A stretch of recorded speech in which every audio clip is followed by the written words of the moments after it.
Bonjour, dans cette vidéo, je vais vous parler du 9e chapitre du livre Si l'ésotérisme m'était compté, tome 1. Dans ce chapitre, j'aborde la notion de cycle.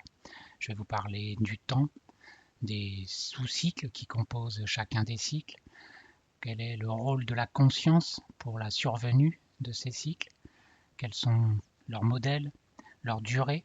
Et donc là, je vais également vous donner un calendrier que j'ai conçu à partir des propos des traditions afin de nous situer dans tous ces cycles, de les situer les uns par rapport aux autres, de situer l'origine de l'univers, de situer les différents systèmes solaires qui nous ont précédés et qui nous succéderont.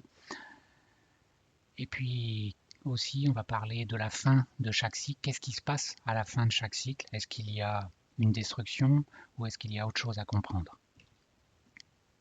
Alors pour les penseurs grecs avant Socrate, ce monde-ci, le même pour tous les êtres, aucun des dieux ni des hommes ne l'a créé, mais il a toujours été, et il est, et il sera un feu toujours vivant, s'allumant avec mesure et s'éteignant avec mesure. Donc il pensait que l'univers, le temps existe sous une éternité, mais qu'il y a différents cycles qui vont se succéder. Pour Helena Blavatsky, qui parle au nom des traditions, la Terre, en tant qu'existence matérielle, est vraiment infinie. Seuls les changements par lesquels elle a passé peuvent être déterminés par des périodes finies de temps. Donc là aussi, on voit que le temps est infini, mais il y a quand même des périodes finies de temps qui vont se succéder.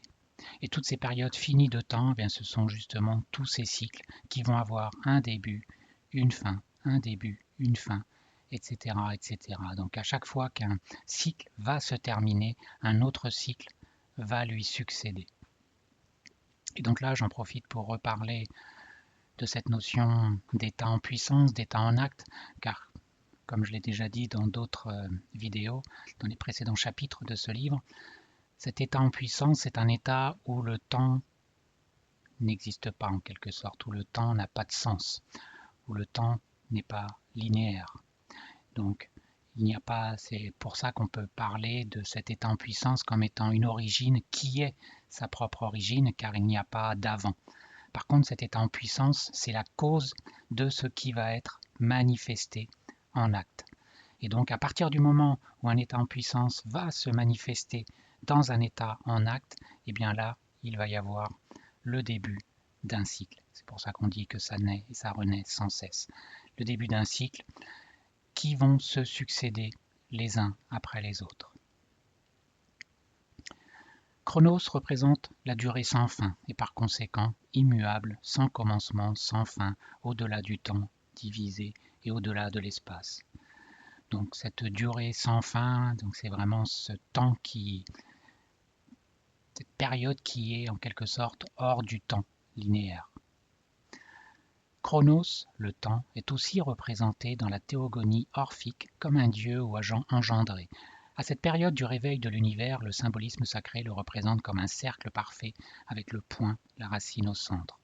Donc on voit que le temps peut aussi être représenté comme quelque chose d'engendré, c'est-à-dire quelque chose de manifesté, donc qui va passer de cette durée sans fin, en quelque sorte, de cet état en puissance, et qui va se manifester dans un état en acte, et là, va commencer à être linéaire. Alors pour les traditions, ce temps qui est hors du temps, qui est dans un état en puissance, symbolisé par la planète Uranus. Et ce temps qui va commencer à rentrer en manifestation est symbolisé par la planète Saturne.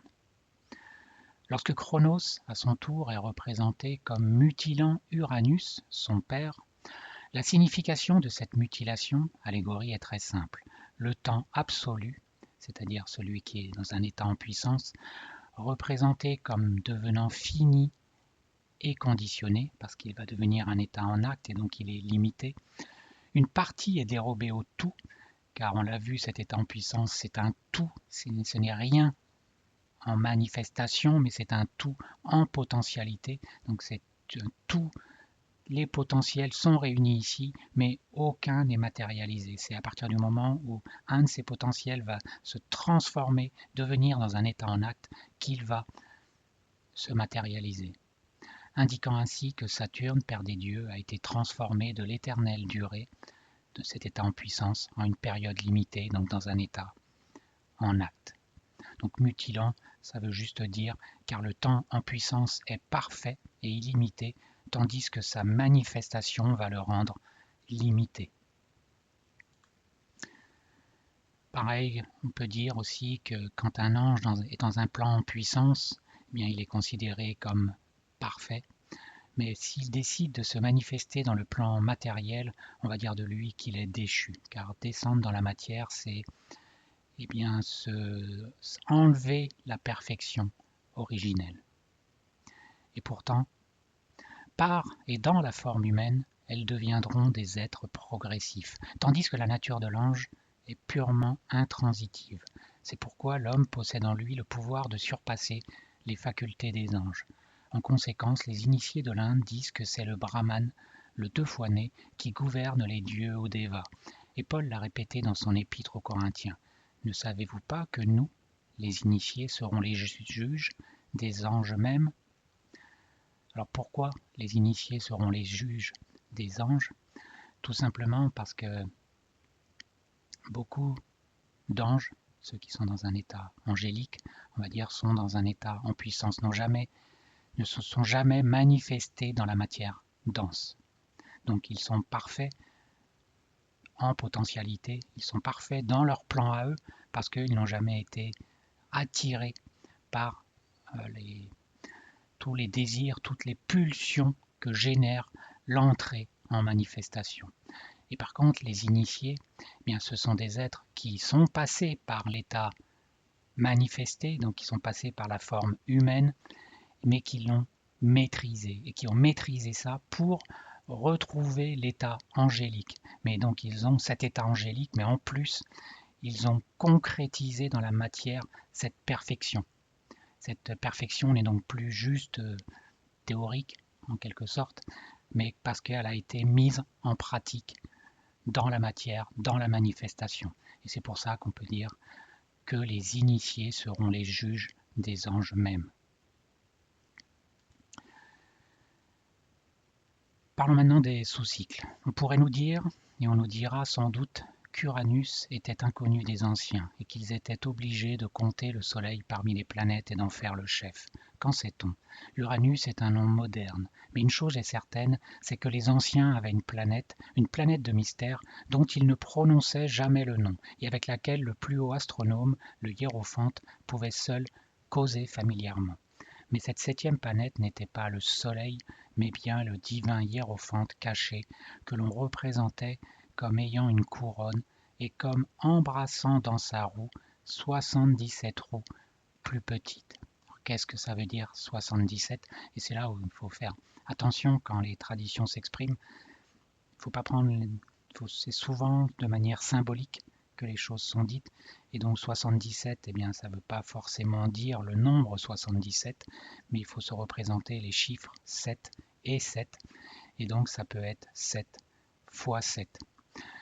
Dans un schéma planétaire qui représente en quelque sorte l'évolution des systèmes solaires dans laquelle l'humanité va passer, ou est déjà passée, pour le moment nous sommes sur la Terre, donc nous sommes au milieu.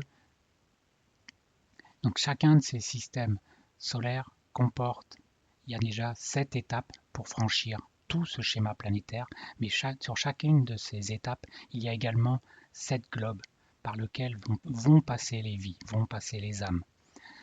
Donc quand les traditions nous parlent de 77 roues plus petites, c'est tout simplement parce qu'il y a 7 fois 7 cycles à passer.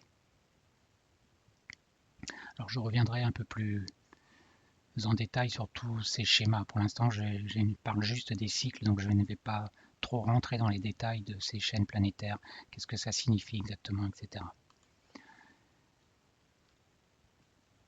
Les cycles et les époques dépendent de la conscience. Les cycles reviennent parce que nous retournons à l'existence consciente.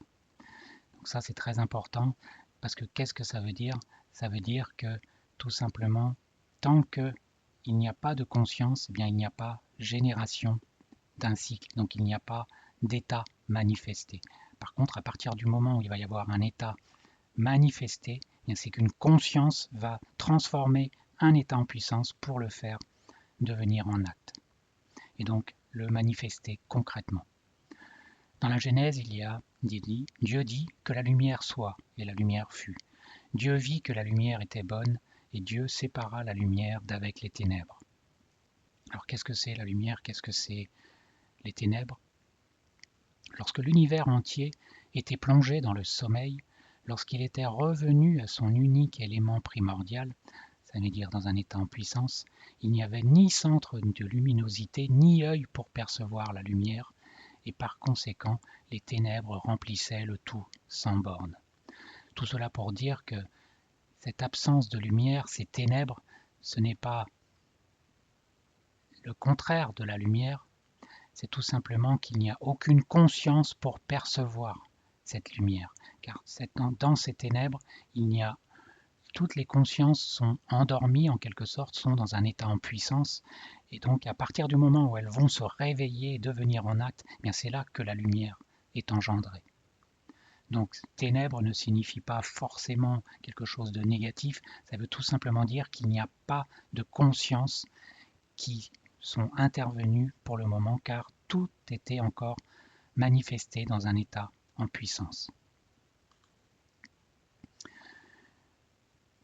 Pour comprendre l'importance de la conscience, je vous rappelle aussi quelque chose que je vous ai expliqué dans d'autres vidéos, cette notion par exemple d'expérience de double fente qu'on voit en mécanique quantique, où lorsqu'il y a des électrons qui passent à travers deux fentes, ils vont faire un schéma d'interférence sur le mur qui va se trouver derrière. Ça veut dire parce qu'ils se comportent comme des ondes, en quelque sorte. Alors que s'il y a un observateur, donc une conscience, ces électrons ne vont plus se comporter, former un champ d'interférence, mais vont former deux lignes qui vont représenter les deux fentes. Donc tout ça pour dire que la conscience est capable de transformer un état en puissance qui est en quelque sorte un état ondulaire, c'est un état où tous les potentiels existent, car un champ d'onde, c'est un champ de potentialité, où tous les états sont superposés, et par contre, à partir du moment où une conscience va interagir dessus, elle va prendre une de ces potentialités et l'exprimer concrètement dans la matière. Alors maintenant, parlons du comment sont constitués ces cycles, quels sont en quelque sorte leurs modèles. Chaque cycle est toujours divisé en 7, 3 étapes de descente, une étape d'équilibre, 3 étapes de remontée. Alors quand je parle de descente, c'est tout simplement du non matériel, du plan totalement éthéré, vers la matière la plus dense, puis après ça remonte pour revenir dans un état totalement éthéré, donc sans densité. Et ce cycle, cette manière d'être décomposé, vous pouvez la retrouver pour ce qu'on appelle l'évolution des chaînes planétaires, en gros les différents systèmes solaires par lesquels l'humanité est passée. Il y aura toujours 3 étapes, une étape d'équilibre, 3 étapes de remontée, mais vous le retrouvez également dans les civilisations et les races qui nous ont précédés et puis qui nous succéderont. Donc toujours 3 étapes de descente, une étape d'équilibre, 3 étapes de remontée. Alors maintenant, voyons un peu des fois certaines phrases qui sont dites, certaines qui peuvent être comprises de manière symbolique. Par exemple, les 49 jours de méditation de Bouddha. L'arbre Bodhi, aussi connu sous le nom d'arbre de l'éveil, est un arbre où Siddhartha Gautama est resté en méditation pendant 49 jours. Après cette phase d'illumination, comme disent les bouddhistes, Siddhartha devint Bouddha, l'illuminé. Alors pourquoi il est resté 49 jours? Est-ce qu'en 49 jours on peut trouver l'illumination et terminer? Non, pas forcément en 49 jours humains, terrestres, mais en 49 étapes. Toujours pareil, 7 fois 7. Car le but de chacun de ces cycles en 7 étapes est qui seront décomposées également en 7 à l'intérieur, donc toujours 7 fois 7 étapes, c'est de permettre à une âme qui arrive en tout début, et bien normalement quand elle a terminé son cheminement, et en arrivant au dernier échelon, en quelque sorte, et bien la 49e étape, et bien elle est censée avoir maîtrisé tout ce qu'il y avait à maîtriser dans ce cycle. Et donc c'est pour ça que après 49 jours, après 7 fois 7 étapes, eh bien on peut trouver l'illumination parce que normalement on est censé avoir maîtrisé tout ce qu'il y avait à maîtriser dans le cycle dans lequel nous nous trouvons. De la même manière, on peut parler du mot sabbat. Sabbat est un mot élastique signifiant une phase de repos, de quelque nature qu'elle soit, ainsi que nous l'avons expliqué ailleurs. Et si l'on ne trouve pas cela suffisamment décisif, nous pouvons nous reporter au verset où il est ajouté « Jusqu'au lendemain du 7e sabbat, vous compterez 50 jours, 49, toujours 7 fois 7, phases d'activité et 49 phases de repos sur les 7 globes de la chaîne. Puis vint le repos du sabbat, le 50e, et vous offrirez au Seigneur une nouvelle offrande de chair, c'est-à-dire vous ferez une offrande de votre chair ou de vos enveloppes de peau, et vous dépouillant de vos corps, vous resterez de purs esprits. Dans le Lévitique, il est dit, vous compterez 50 jours jusqu'au lendemain du 7e sabbat, et vous ferez à l'Éternel une offrande nouvelle. Qu'est-ce que c'est cette offrande? Bien, toujours pareil, quand il y a 7 étapes fois 7, on arrive à la fin du cycle. Et donc là, on descend dans la matière en ayant des corps, car les corps, c'est ceux qui nous permettent de nous véhiculer à travers ce cycle. Mais une fois qu'on a terminé ce cycle, donc à la 49e étape, et donc à partir de la 50e, eh bien on peut faire l'offrande des véhicules, donc l'offrande des corps qui nous ont véhiculés pendant tout ce périple, en quelque sorte, parce que nous n'en avons plus besoin, parce qu'il a accompli son rôle. Donc en fait, l'offrande nouvelle, c'est tout simplement que on va repasser d'un état en acte manifesté qui nécessite des véhicules, en fait, dans les plans denses, à un état en puissance qui ne nécessite plus ces véhicules, car on va changer de règne. Alors maintenant, je vais vous parler de la durée des cycles et vous proposer un calendrier conçu à partir des propos des traditions, de ce que j'en ai compris de moi. Un des nombres les plus importants à comprendre lors de l'étude des cycles est le nombre 432, suivi d'un nombre variable de 0. Par exemple, il y a 4 âges, ce qu'on appelle l'âge de fer, l'âge de bronze, l'âge d'argent, l'âge d'or, qui correspond à un grand âge de Brahma, et chacun de ces âges a une durée. Le premier âge va durer 432 000 ans, le deuxième âge 432 x 2, 1000, donc ça fait 864 000 ans. Le troisième âge, on multiplie par 3. Le quatrième âge, on multiplie par 4. Donc quand on fait la somme de 4 plus 3 plus 2 plus 1, ça fait 10. Et c'est pour ça que la somme de ces 4 âges, ça fait aussi un 432, mais sauf qu'il y a un 0 en plus. Parce qu'on fait x 10 par rapport aux 432 000 initiaux. Alors on pourrait se dire, oui, mais ce 432 000 ou 4 320 000, c'est quelque chose d'aléatoire qui a été totalement inventé en Inde par certains. Eh bien non, en fait, ce nombre-là n'a pas été inventé car il se déduit de quelque chose de concret. La période de 4 320 000, si généralement employée dans les divers traités d'astronomie indienne, indiquait par cet accord quelque chose de très exact pour sa formation. Je vais montrer sa composition telle que je l'ai publiée il y a 25 ans. 25 ans en 1828, donc c'était pas hier. Elle repose sur l'emploi de l'arithmétique décimale dont les Indiens sont les inventeurs et sur l'adoption d'un élément très exact, la précession des équinoxes. Donc en fait ce nombre de 4 320 000 qui est utilisé dans les cycles hindous se déduit de la précession des équinoxes.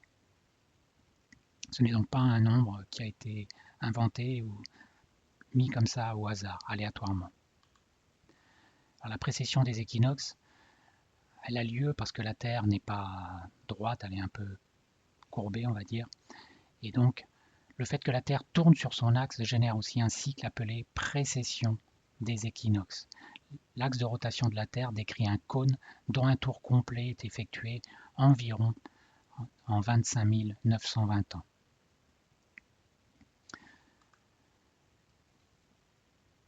Parlons du cycle du zodiaque. Une définition intéressante et selon moi plus vraisemblable du mot zodiaque est donnée par Ethelbert Bullinger dans son livre The Witness of the Stars. Le mot zodiaque vient du grec zodiakon qui ne dérive pas de zoun, vivre, mais d'une racine primitive de l'hébreu sodi qui en sanskrit signifie le chemin. Son étymologie n'a aucun rapport avec des créatures vivantes mais indique un chemin ou des pas. Le mot est employé pour le chemin ou sentier que le soleil semble suivre parmi les étoiles dans le cours d'une année. Donc le zodiaque, c'est le chemin que parcourt le soleil.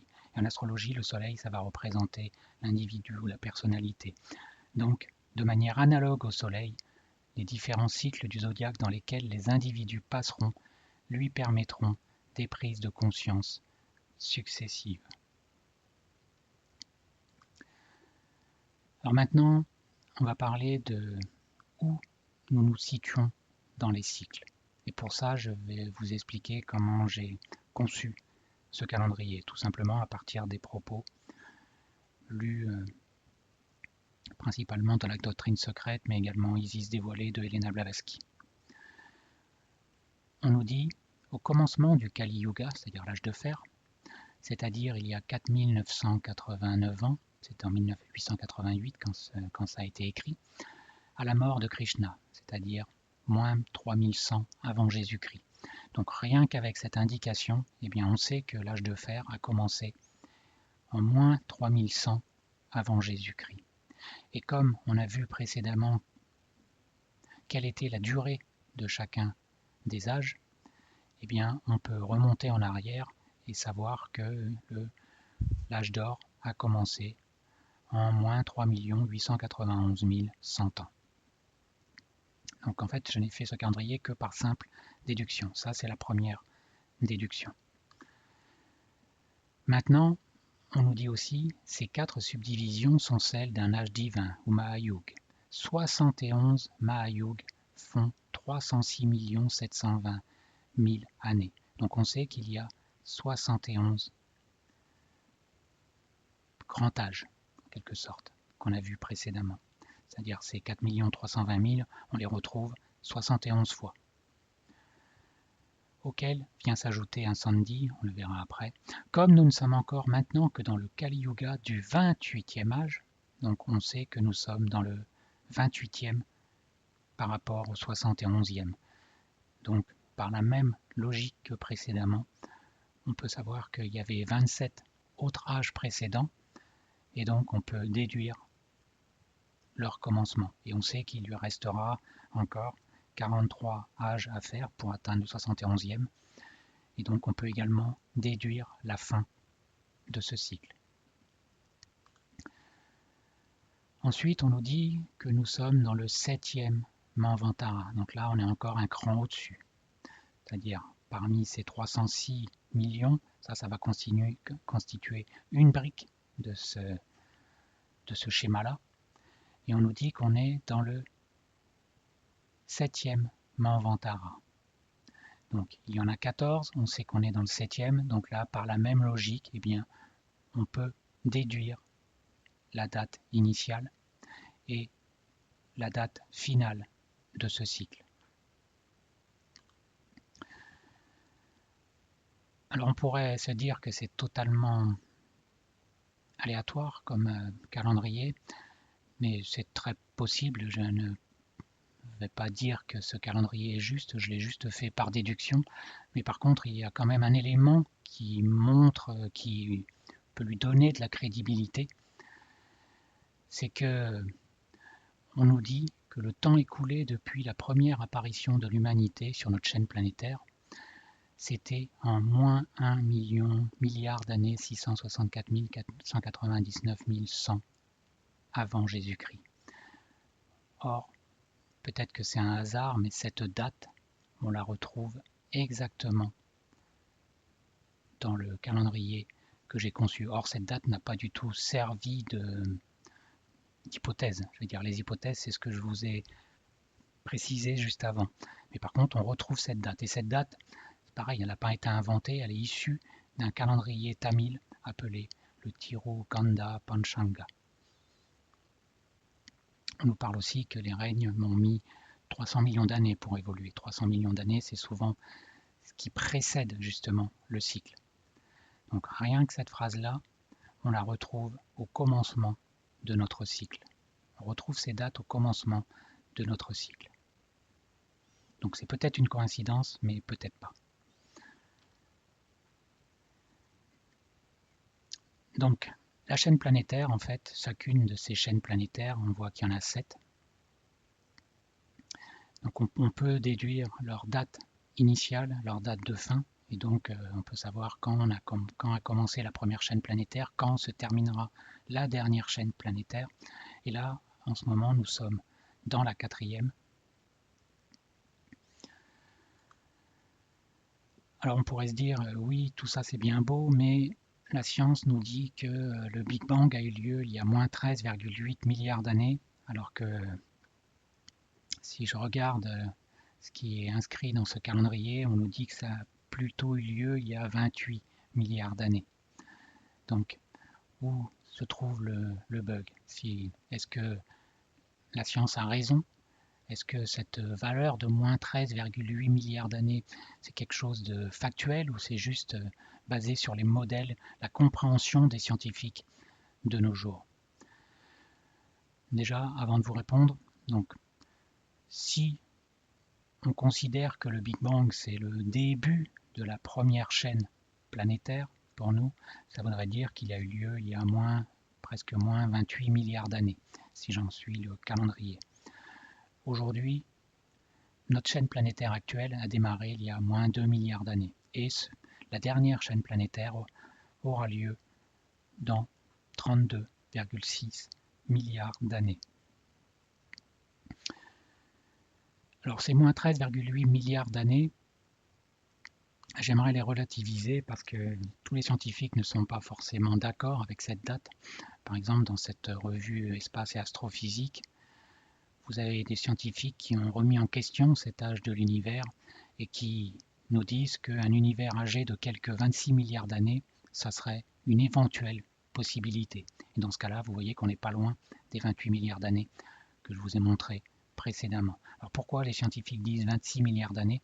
Tout simplement parce qu'ils ont observé des astres dans le ciel qui ne peuvent pas, qui sont trop avancés, trop évolués pour avoir été créés dans les 13,8 milliards d'années. Donc pour eux, c'est que l'univers, étant donné que ces astres ne peuvent pas être comme ils sont aujourd'hui en seulement 13,8 milliards d'années, pour eux, il leur faudrait 26 milliards d'années au minimum pour pouvoir être comme ils sont, comme ils les ont vus de nos jours.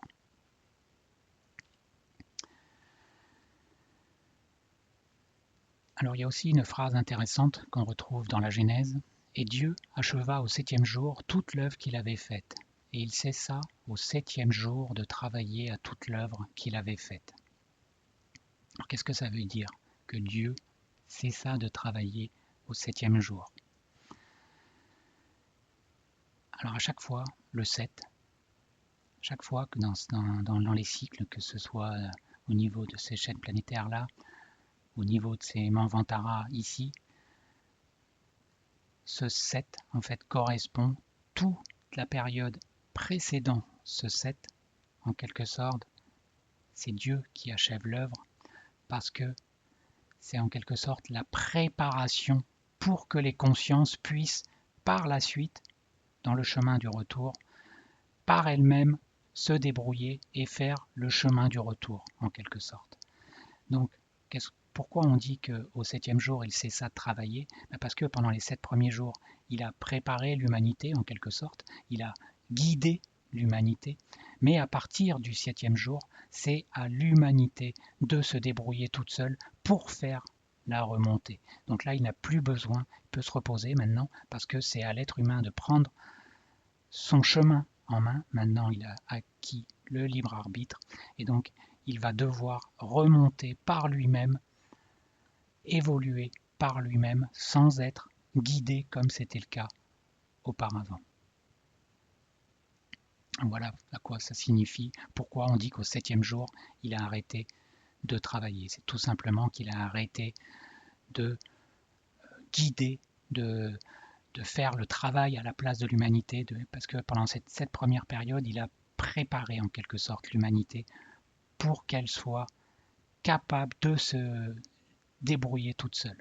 Et donc à partir de cette 7e étape, l'humanité doit se débrouiller toute seule car la remontée ne pourra se faire que par la volonté de chacune des âmes qui sont incarnées.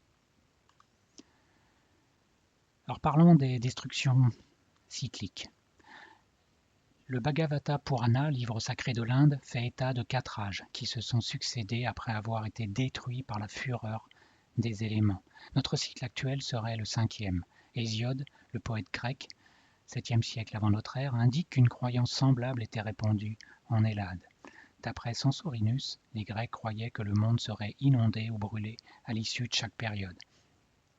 Donc on voit que là, il y a beaucoup de traditions qui nous disent que quand une période, un cycle se termine, il y a une destruction.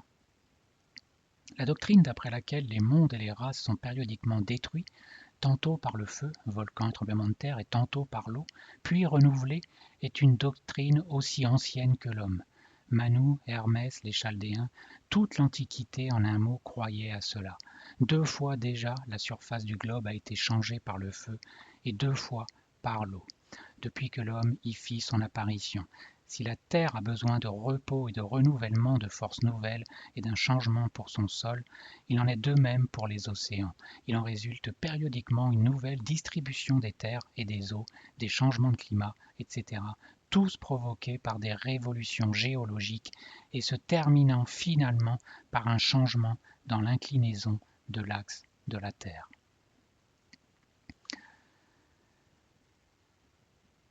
Dans Pierre nous dit « Ils veulent ignorer en effet que les cieux existèrent autrefois dans la parole de Dieu, de même qu'une terre tirée de l'eau est formée au moyen de l'eau, et que par ces choses le monde d'alors périt, submergé par l'eau, tandis que par la même parole, les cieux et la terre d'à présent sont gardés et réservés pour le feu, pour le jour du jugement de la ruine des hommes et de la ruine des hommes impies. » Donc on voit que même dans la Bible, on nous parle de cette destruction par l'eau, puis par le feu.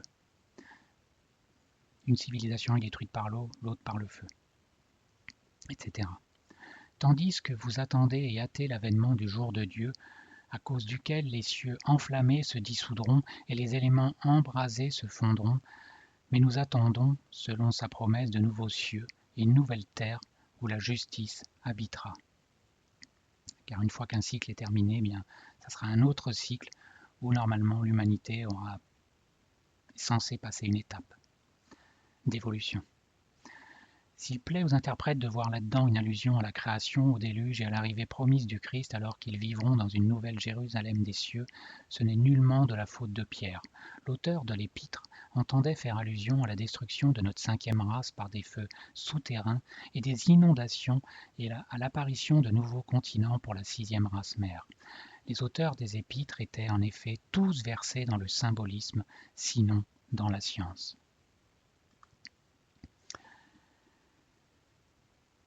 Il est dit, au livre 2, chapitre 8 du Vishnu Purana, on entend par immortalité l'existence jusqu'à la fin du Kalpa, c'est la fin d'un cycle. Et Wilson, le traducteur, dit en note, voilà, selon les Védas, tout ce qu'on doit comprendre au sujet de l'immortalité ou éternité des dieux. Ils périssent à la fin de la dissolution universelle, ou pralaya. Pralaya, c'est la période qui va succéder à une période active. Donc on pourrait dire que c'est une période de repos, un peu comme dans la journée nous sommes actifs et la nuit nous dormons. Et là c'est pareil pour tout ce qui vit. Et la philosophie ésotérique dit « Ils ne périssent pas, mais ils sont de nouveau absorbés. » Alors qu'est-ce que ça veut dire ça? Ils sont de nouveau absorbés. Lorsque le chi se condense, il devient manifeste. Il y a alors des formes. Lorsqu'il se disperse, il n'est plus visible, et il n'y a plus de forme. Au moment de sa condensation, est-il possible de dire qu'il est autre que temporaire? Mais au moment de la dispersion, a-t-on le droit d'en déduire hâtivement qu'il est donc inexistant? Donc là, ce qu'on nous dit, c'est que absorber, ça veut tout simplement dire que ça va revenir dans un état en puissance. Ce n'est pas une destruction, c'est juste un changement d'état, une réabsorption dans un état en puissance. Car quand nous sommes dans un état en acte, eh bien, nous pouvons en quelque sorte disparaître, mais quand nous disparaissons, c'est juste parce que nous changeons d'état, nous ne sommes plus manifestés, mais il y a quand même une partie de nous qui existe dans un état en puissance. Et cette partie de nous pourra ensuite revivre, redescendre dans la matière, se remanifester de nouveau à travers de nouveaux cycles. Donc, il ne faut pas toujours croire qu'à la fin de chaque cycle, il y a une destruction. Donc oui, il y a des changements, il peut y avoir des destructions, mais il y a aussi réabsorption, c'est-à-dire que, en gros, quand le cycle se termine, ça veut dire qu'il n'y a plus besoin d'être dans ce cycle, il n'y a plus besoin d'être dans cette matière, et donc on peut retourner dans un état en puissance. Alors pour résumer, les cycles se suivent indéfiniment. Par contre, chaque cycle a un début et une fin. Chronos-Uranus symbolise le temps en puissance, non manifesté. Chronos-Saturne symbolise le temps en acte, c'est-à-dire celui qui est manifesté, celui qui s'exprime dans la matière. Chaque cycle, on l'a vu, contient des sous-cycles, souvent par 7 x 7. Les cycles reviennent car nous retournons à l'existence consciente. C'est la conscience qui initie un cycle, car c'est elle qui transforme une potentialité latente en la concrétisant dans la matière, matériellement. Chaque cycle est toujours divisé en 7, 3 étapes de détente, une étape d'équilibre, 3 étapes de remontée. En astrologie, le soleil représente la personnalité ou l'individu. Donc de manière analogue au soleil, les différents cycles du zodiaque dans lesquels les individus passeront lui permettront des prises de conscience successives. Un des nombres les plus importants à comprendre lors de l'étude des cycles, c'est le nombre 432, suivi d'un nombre variable de 0. Et on a vu que ce nombre est un nombre qui peut être obtenu à partir du cycle de la précession des équinoxes. Ce n'est donc pas un nombre aléatoire. Il y a 4 âges, l'âge d'or, l'âge d'argent, l'âge de bronze, l'âge de fer.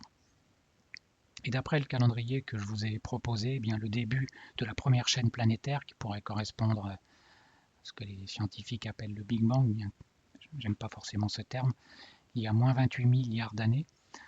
Le début de la 4e chaîne planétaire, c'est-à-dire celle sur laquelle nous nous trouvons actuellement, a eu lieu il y a 2 milliards d'années.